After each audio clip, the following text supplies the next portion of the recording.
going to be the biggest key to beating the Chiefs? The biggest key for beating the Chiefs is the Philadelphia Eagles sealing the outside.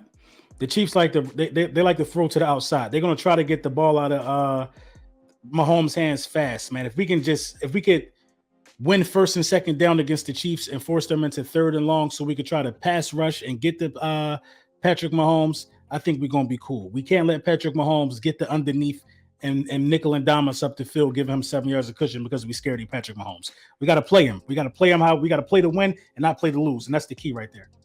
What's gonna be the key to stopping Travis Kelce? Because that's the main thing.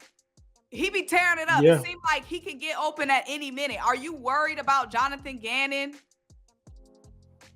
game planning for Travis? A little bit. I'm a little worried about Jonathan Gannon, but I'm gonna give Jonathan Gannon the benefit of the doubt, man. We just destroyed two teams. They only put up 7 points. I think the defense is riding high right now.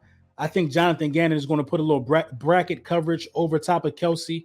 You know what I mean? To make Patrick Mahomes go somewhere else. And Slay and Bradbury just got to do their job, man. It should be a lot of one-on-ones with Patrick Mahomes, Slay and Bradbury in coverage. That's what they get paid for. They guys that can play one-on-one coverage. They got to do their job. And I would take Kelce out of the game.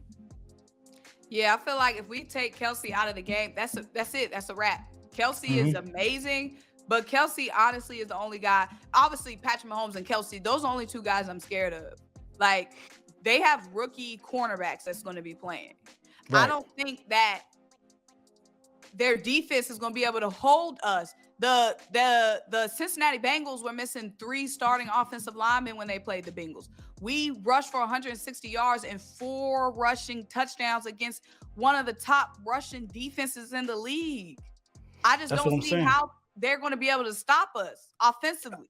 I don't see it either. And if we're able to run the ball, then we're keeping Patrick Mahomes on the sideline and we burning the clock at the same time. You know what I mean? We taking the air out of the ball. We keeping Patrick Mahomes off the field. If the run game is working, Patrick Mahomes is just sitting there while we getting first down after first down, 7-play drive.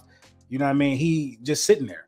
We got to be able to sustain long drives. We got to be able. Jalen Hurts got to hit his throws. I don't know if the shoulder was bothering him against the San Francisco 49ers, but he missed a couple. You know what I mean? He got to be sharp. This is for everything. So listen, we got to do our job, and we capable of it. We still ain't put our best game together yet. Yeah. That's the thing. Jalen Hurts hasn't even played his best game. Jalen Hurts hasn't even played to what we've seen. Like, throughout this regular season, we've seen Jalen Hurts at top tier. We haven't even seen that yet. Even in the Giants game, we dominated the Giants. Jalen Hurts wasn't at his best. Even in the Niners game, what we was able to do offensively against the #1 defense, Jalen didn't even play his best game yet. I don't know if it was his shoulder, but we're going to have 2 weeks of rest. They're going to have 2 weeks of rest. The Chiefs and Patrick Mahomes going to have a week is gone by now. But at the time of the Super Bowl, Patrick would have had 2 weeks to rest his ankle, and Jalen would have had 2 weeks to rest his shoulder. So I don't know if it was a shoulder. I don't know if it was, we got to give credit to the Niners defense as well, or even if it was that big, huge stage he was on. I mean, that's the NFC Championship. It was the defense. It was the defense. I looked at the film. The Niners were doing a great job of playing like an umbrella defense. They wasn't letting Jalen go deep. Once he missed that pass to A.J. Brown, they shut that down. They said, "Oh, this is not about to happen. We're gonna make sure you can't beat us deep." And Jalen Hurts did a great job of not forcing nothing because they was taking all the passing lanes out. How many times have you seen Jalen Hurts in that game just dump it down to the tight end outlet right in the middle? He was taking a smart play and keeping us ahead of schedule. So you know what I mean? They did what they did. They took the top. They sealed the top, and Jalen Hurts took what the defense gave him. He deserves credit for that. So I really don't call it a bad game I don't call it a bad game against the 49ers. I don't know what everybody else was saying. I just seen, I feel like there's absolutely no way you can call it a bad game. He did what he was supposed to do. He didn't put the ball in jeopardy. When he was under pressure, he threw the ball out, didn't try to force anything. If it was nothing there, he ran out of bounds, threw the ball out of bounds, didn't put the ball in harm's way. I'm saying we won. We scored 31 points on the #1 defense. I don't care how we win. I don't care if Jalen has 5 yards. If we win, it's a win. I don't care how we win. At the end of the day, we're in the Super Bowl. I'm not nitpicking Right. when we score 31 points. What is there It to was a nitpick about? it was a chess match against one of the best defenses in the national, probably the best.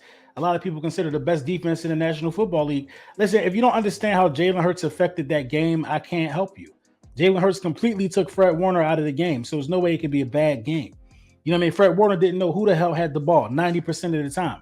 So it is what it is. People think you got to do it with your arm all the time. Well, we're gonna do some things with our arm against the Chiefs this Sunday in the Super Bowl.